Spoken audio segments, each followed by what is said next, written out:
যারা পিএলআইডি রোগী আছেন তারা যখন অফিসে বসে কাজ করবেন দীর্ঘ সময়, তাদের জন্য কিছু টিপস, 5টি টিপস আমি এখন জানাচ্ছি, যে কাজটি করলে আপনার দীর্ঘ সময় বসে কাজ করার কোনো সমস্যা হবে না। নাম্বার 1, প্রতি 30-40 মিনিট পর পর দাঁড়াতে হবে। আসলেই আমিও যখন কাজ করি 30-40 মিনিট একটানা কাজ করার পর না যদি দাঁড়াই, তাহলে আমার তো পেছনের যে ব্লাড সার্কুলেশন এগুলো তো হ্যাম্পার হচ্ছে। অতএব এটা উচিত নয়। অন্তত একটু দাঁড়ান, একটু 2-1 কদম হাঁটেন, বাস আবার ফ্রি হয়ে গেল, আবার বসে কাজ করেন। নাম্বার 2, সোজা ভঙ্গিতে বসতে হবে, অর্থাৎ মেরুদণ্ড থাকবে সোজা এবং পায়ের পাতা থাকবে মাটিতে লেগে, মানে মাটিতে শুয়ে থাকবে। এটা হলো good position.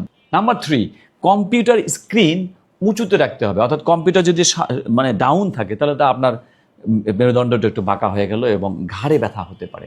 Number 4, cross leg করে বসবেন না, অর্থাৎ পায়ের উপর পা তুলে বসে কাজ করবেন না।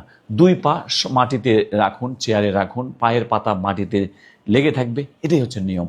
এবং নাম্বার 5, ভারী কোনো জিনিস যখন তুলবেন সামনে ঝুঁকে তুলবেন না, একটু সাবধানে তুলতে হবে। বাস এই 5টি নিয়ম ফলো করলে আপনি অফিসে কোনো রকমের সমস্যা হওয়ার কথা না।